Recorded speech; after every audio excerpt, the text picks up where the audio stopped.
So, my name's Ciaran Talbot. I'm from the University of Manchester, and I'm going to talk a bit about the highs and lows of getting a project into service. So I've been thinking in the context of the exit theme about how we implement new services and specifically how we transition from the project side to the service side.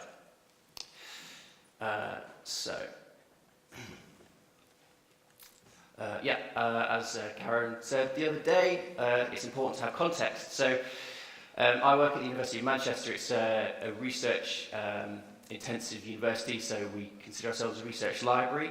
There's about 40,000 students, about 10,000 staff, and then in the library we've got about 300 staff, and within that we've got the Digital Technologies and Services team, which is 20 people, of which I'm part of, and that's essentially the IT team within the library. So I know that we're quite fortunate to still have quite a strong IT team in terms of numbers, and also to have that development capacity within the library itself. And then I guess the other thing to add is, certainly I've felt this way over the past few years anyway, is the kind of general business of working in the library and in IT. You're getting more business-like, more kind of professional, and so I think that's important because it feels like it has impact on the way we go about running projects and services. Okay, so just to sort of frame where we are. Project 101, I suppose. It's a planned undertaking with a distinct start, finish. You're bringing resources together to create something new, and essentially you're building something. So you're building something new, be it service, system, that kind of thing. And then over on the other side, you've got a running service. So running service is essentially you are providing some value to the customer, whoever those might be, students, staff, the wider public, and you're adding some value to their experience, but taking away some of the risk. So if you're running a train service as a passenger, you shouldn't have to worry about whether there's enough diesel in there or where the train driver knows where he's going. You're taking away that risk. So so what I'm talking about really is getting from building it to running it. And I guess in the IT world, that's project and service. And I feel like both of those bits are fairly well defined, certainly now anyway. On the project side, in the world of development, you've got lots of kind of frameworks and methodologies, like the agile stuff, Scrum and that kind of thing. On the service side, I think libraries are pretty good at running services anyway, because essentially that's what they've been doing since the dawn of time. But what I'm not sure of yet, and I'm not sure I've got any answers, but I might get you thinking, is this bit, that transition. Are we good at that yet, and what can we do to improve on that? And I'm going to just use some examples that I've been involved with. We moved to Alma Implementation Project, the Booked In project, which is about introducing a sort of gamification layer to the library, and the Checkout app, which is an app that we've recently launched. And you can see that most of our time is spent naming systems and services in a methodological way. The Alma project, pretty big project. So we had, we started way back in 2011, at the end of 2011. It ran right through till July 2013. So fairly long timescale. And we divided all of the various tasks of the project into 30 subgroups. So we did I feel we did a fairly good job of dividing up the work. So putting the leads, people in the functional areas in charge of the bits of the migration, of moving across, that they kind of had knowledge of, rather than trying to take everything on ourselves as IT library people. So the project, pretty big. Obviously quite a big impact, because Alma as a library management system underpins most of the kind of back-end stuff that the library does. And in terms of user base, you've got all the 300 library staff, and then gazillions of staff and students. And then on the Ex Libris side, they had a fairly big project team as well. So it was a fairly big project. And then yes, in terms of kind of the drivers, if you remember Ken Chad, who was here yesterday, he came and did a consultation, and amongst many recommendations were the fact that we had this proliferation of library systems that we were spending all of our time supporting and not enough time actually doing anything interesting. So those are the drivers behind the project. In terms of the timeline, so yes, we although it started in 2012, the real kind of meat of the project didn't get going until 2013. Usual kind of stuff, so preliminary migration of data, getting the staff trained up on the new system, raising awareness and that kind of stuff. And then we had this very fixed go live date. So the July the 23rd, 2013 is a date that will be etched in my memory forever. And that was where all the focus was. So we needed to get our data ready before that date to move over, and then on the day before, moving over the loans, the stuff, the kind of live transactional data. And that was where a lot of the focus was, really. And so, yeah, project and then service. How did we do? How did we get across in that transition? Well, the data migration part went well. Yay. Tick. And I suppose that's, as an IT person, that's what I was concentrating on, really, because that's something nice that you can kind of deal with. You know, you've got 2.5 million records, and they've got to get from here to here. So, it's you can kind of test that in a nice systematic way to check that the stuff on this side got across here. So that bit was good. The devolvement worked really well, I think. So spreading across a lot of the tasks and the responsibility to all the different teams, so that we weren't having to deal with everything ourselves. I think that worked quite well. But what didn't go so well in the transition? So staff user expectations. I think we put quite a lot of emphasis when we were moving across on saying we're moving to Alma, and it's this next generation library management system, and so that in people's minds set the bar quite high, really.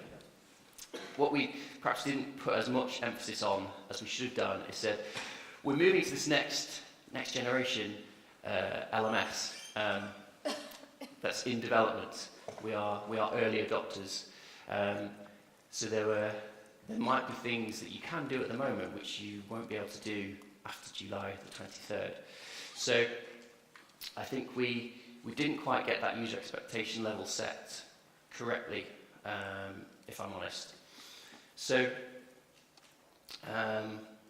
just in terms of how we try to evaluate the effectiveness of the transition, we have a monthly meeting with lots of people from kind of the functional areas across the library, so finance, kind of lending team, that kind of stuff.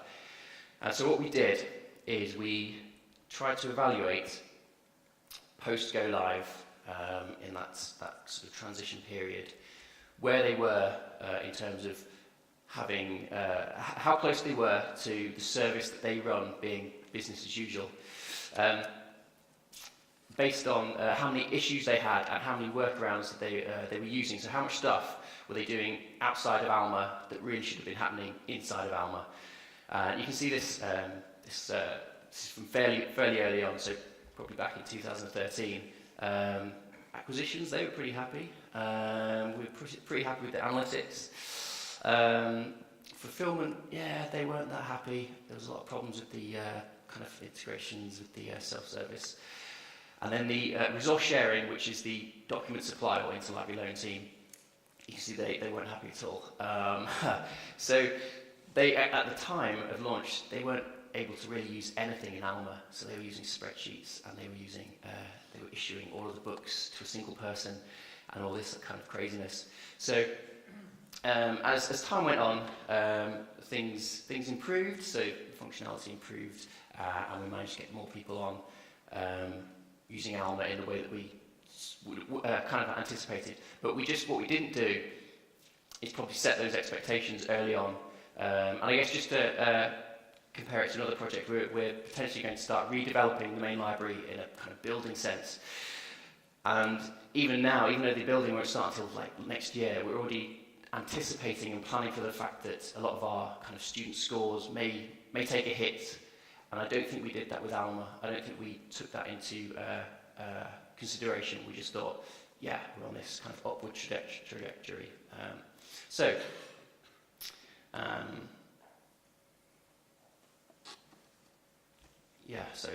things improved.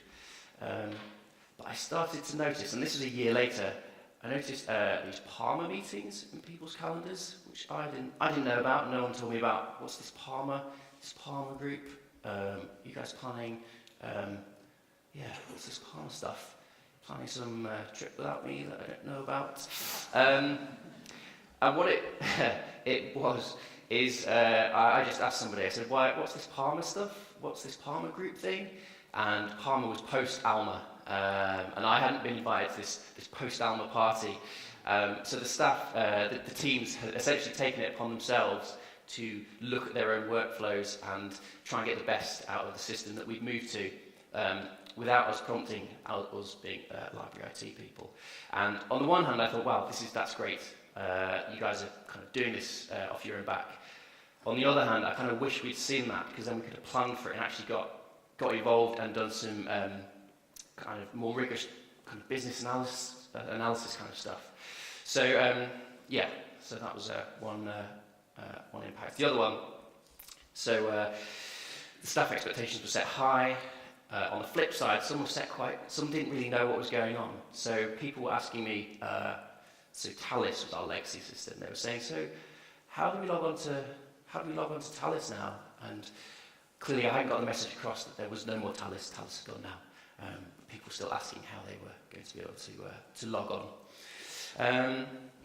Okay. And the other one, again, this was alluded to the other day, unexpected consequences. So we've got Primo, as our discovery tool, and we launched that way back in 2009. So it had been running for a long time. But it had been running in parallel with our old OPAC. And so on the 23rd of July, we basically whipped out the OPAC rug. And it was only at that point that the kind of true impact of library search, as we call it, Primo, even though we launched it 5 years prior, that it really had the impact. And we got a lot of academics who were less than happy that their bookmarks no longer pointed to the record for the physical copy of the book.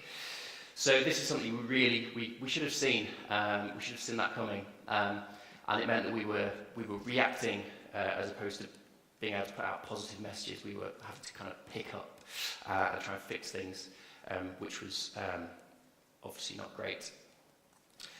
So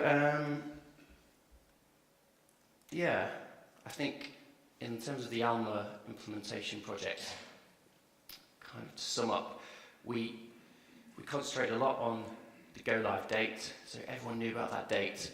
What we didn't think about enough was the bit after that transition, and in hindsight, that's where we should have spent much more of our time. We should worry less about getting the data perfect, because we can always kind of fix that, and we have done. What we should have done is planned for getting the people on board with the new system in that period afterwards. And to some degree, we're still working through that backlog, nearly 3 years on. So I think that's what we learned from that, is don't just plan until the end of the project. Plan for that bit after. because that's when you're really going to make the difference. The other project I just want to mention is booked in, so this is a gamification layer. It kind of plugs into other library systems, so the LMS, the access control system, points and badges, that kind of stuff. In terms of size, it's sort of a medium-sized project. It was a collaboration, so it was University of Manchester, University of Glasgow, and it was some external developers, and then we needed to do a certain bit of in-house kind of development to get everything working. And the drivers were, we had quite a few student innovation competitions where this kind of stuff would come up. We had an innovation group who were always trying to push us to do different things. I think the University of Manchester, we can sometimes, I think there's a perception that we don't try new things. We might be a bit kind of dusty and old-fashioned. We're trying to change that. So those are the drivers for this particular project. The timeline looked something like this. So we had a kick-off in June 2013, and we wanted to launch with the new students later that year. So September is when the year starts for the students. Get that pilot out there, get the feedback, and obviously beforehand we'd need to do some development, UAT, testing, that kind of stuff. And that's what we planned. We had our IT team ready to go, we had the external people ready to go. But as is the nature of, I guess, non-system critical projects, the launch slipped a little bit. So we said, okay, we can still launch. What we'll do is we'll launch in January when they've come back from Christmas. We can get them then, we get the students then. But again, we clearly underestimated the amount of work we had to do. So things moved along a little bit more. And then they moved along a little bit more. And so we didn't really properly get the thing launched until September the following year. And by that point, things had moved on. So we really should have been, I think what the difficulty is trying to get the buy-in from the IT and the library for projects which are different and interesting, but perhaps aren't your reading list system or your discovery tool. And that's what I'm finding quite hard, finding trickier, although things are improving. Just to introduce an old school project management thing, you've got your iron triangle, and then your cost, and then your time. These are your elements you need for a good project. Your scope, your bells and whistles, the stuff you're going to do affects the quality. So we booked in, time slipped, and so the quality of what we got out there reduced. And then in the end, we had to reduce the scope, so we had to launch without the mobile app side of things. We had to launch without the ability to scan barcodes, and obviously that kind of impinged on the overall quality of the project. So what went well in the transition, collaboration went well. So we learned, because Glasgow launched before us, we were able to take a lot from them, and we basically copied their model for what they did, which was just get out there and talk to students. So that worked well. What didn't go so well, and obviously try something a bit different. Apologies for the font up there. Projects and support with the same people. Again, this has been alluded to already in I think it's Casper's talk. If you've got the people running the project and supporting it, then your time just gets tied up. In this case, the same people was me. I was spending too much time supporting and trying to run the thing at the same time. And then you run the risk, I believe, of the eternal pilot. And this one, it feels like it's got two sides. So we do the same. We put a beta badge on something, and then you've already kind of lowered that expectation, so people can't complain as much. But is that right? And we have these things which run forever, but then never really get into service. And then I question actually whether we transitioned at all, because I haven't really been able to kick it into service. It's still kind of plodding along as a project. And it makes it really hard to evaluate, because you don't have that distinction between when you're working on it and when it's doing something that you can measure. And then, the last one I just wanted to share with you was the checkout app. So this is an app that runs on Android phones, and it allows you to, as a patron, to issue the books. So it will interact with the RFID tag on the book, so that you can issue it, check it out, and take it out of the library. Checkout app. So the project size, quite small really. It was essentially one developer, a colleague of mine, Nick, and he had the remit to essentially have a look to see if the library could use some existing technology, in this case PhoneGap, to quickly or quite rapidly put together something that the library could use as a platform to run a service. So it was, for him it was a project, it was almost like the kind of Google 10% time. It was like, here you go Nick, have a look at this and just see what you can come up with. And in the course of doing that, he essentially built this app. He kind of came along and said, yeah, actually I've been able to build this, it's pretty good. So he created this app, and then we quite quickly realised it was quite an interesting thing that we wanted to get out there in front of students as soon as we could, really. So Nick had already done a lot of UAT testing, so we got some team members of staff to try it out. He built in a lot of kind of resilience testing, because it interacts with Alma, so we've done kind of scalability testing, that kind of stuff. So it was, as a product, it was like ready to go. And I also like to think that ELAG had a small part in this one, because I attended the one 2 years ago in Bath, and the University of Stockholm, I think, had done something similar, but sort of behind the scenes, so with their pick from shelf stuff, which I've mentioned to Nick, so yes, one up for ELAG. So, Nick had this app. For the purposes of this slide, that's my colleague Nicholas, and Nick said, I want to launch this in October, again, trying to get the start of year, so we hit the students when they first come in.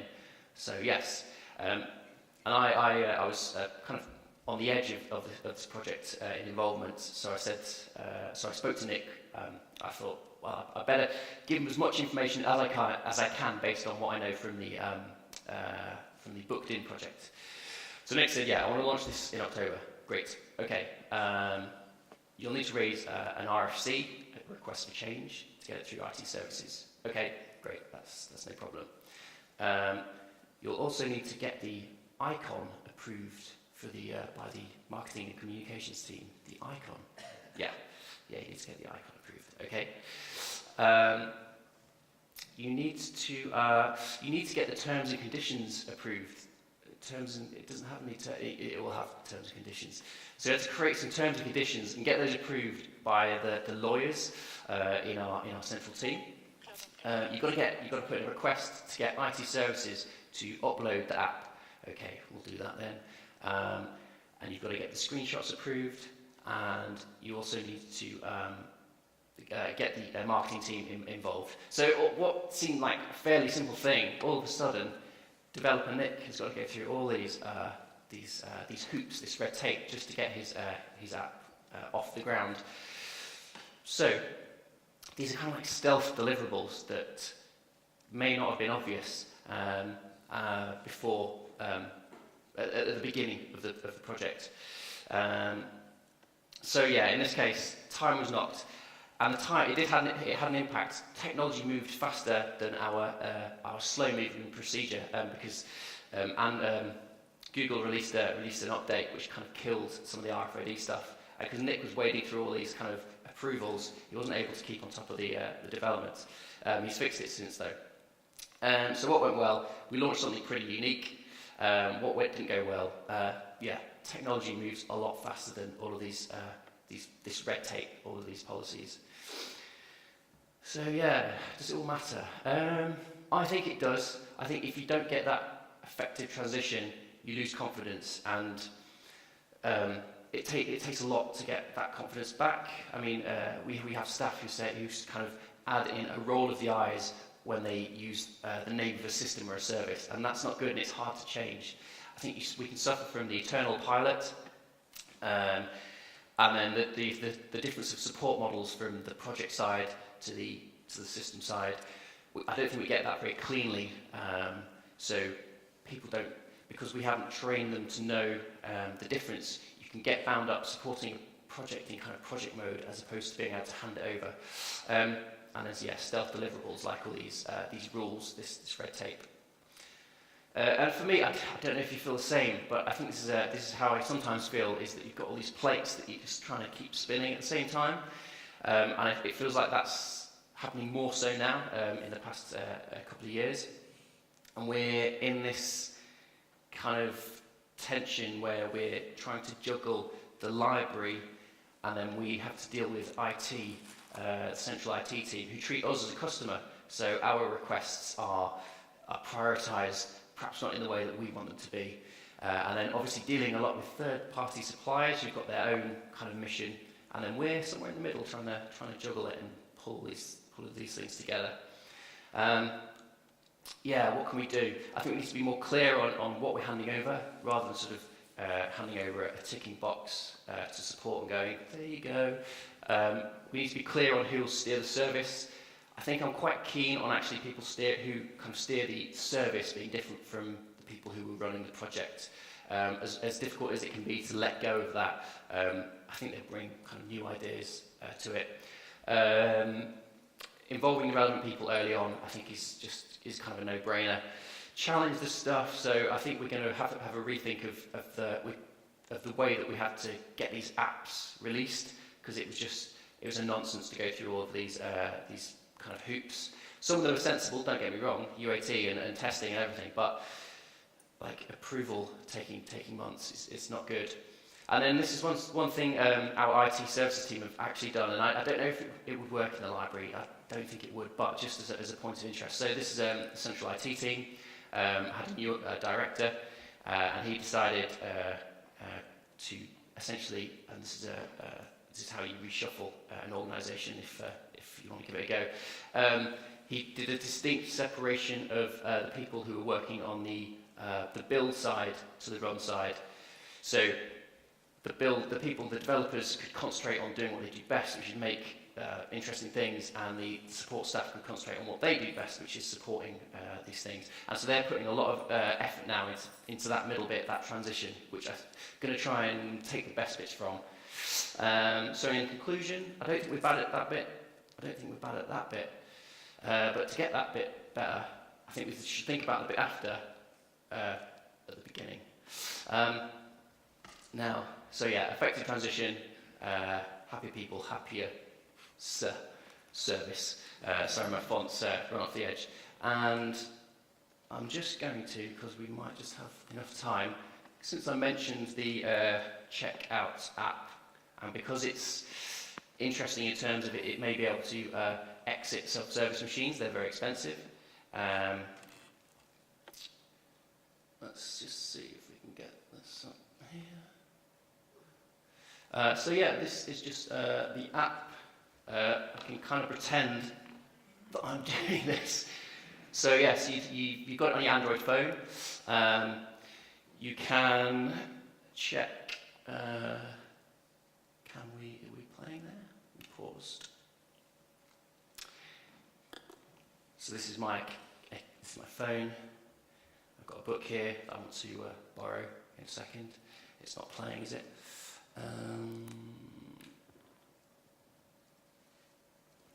Okay, we're off.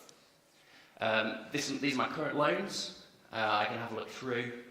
I can have a look at one. It will load up.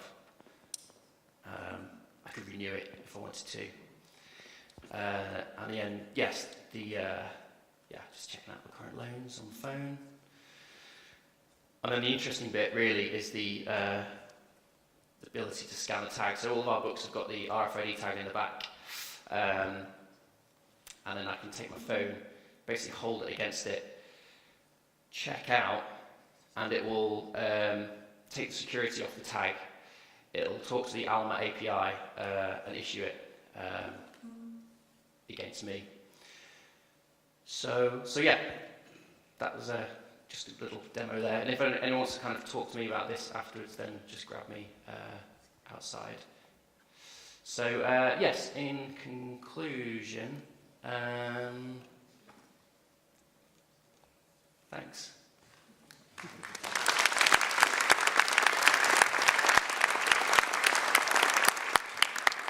Thank you, Ciaran. Any questions?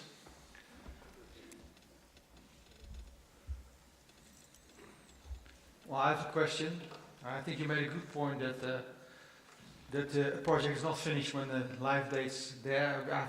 Even if we don't have that in projects, many people expect that the going live is the end of the project, and they wonder what you're still doing afterwards.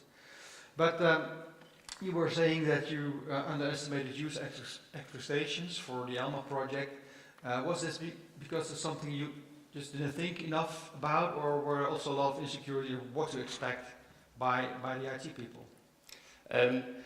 I think we spent a lot of time thinking about it, and we tried to get the messages out there in lots of different ways. So obviously we've got kind of the staff emails and this kind of stuff.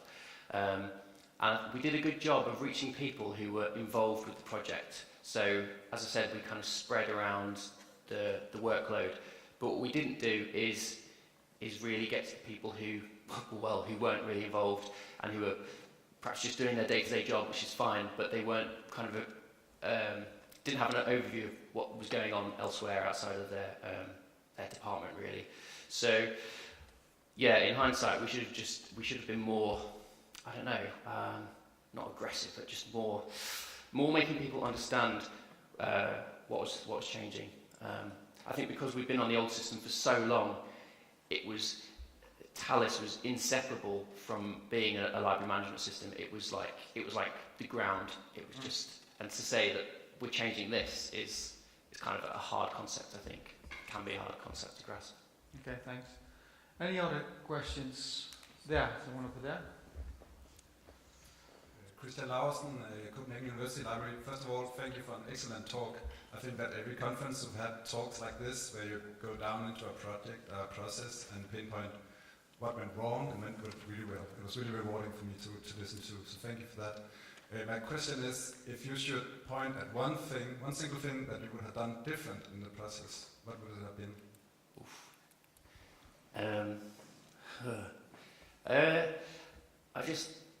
That's difficult. I think one word would just be communication. That is what I would do more of, talking to the right people and talking to them earlier on, I think. But for me, it kind of comes back to that plate spinning thing. I think we're trying to do so much at the moment that you can want to involve people early on, but you've got so much going on. You're trying to kind of run projects, run services that it can get quite a lot. But yeah, I suppose communication would help. Thanks. Okay. Any other questions? I don't see any hands raised. Okay, thank you, Ciaran. Cheers, thank you.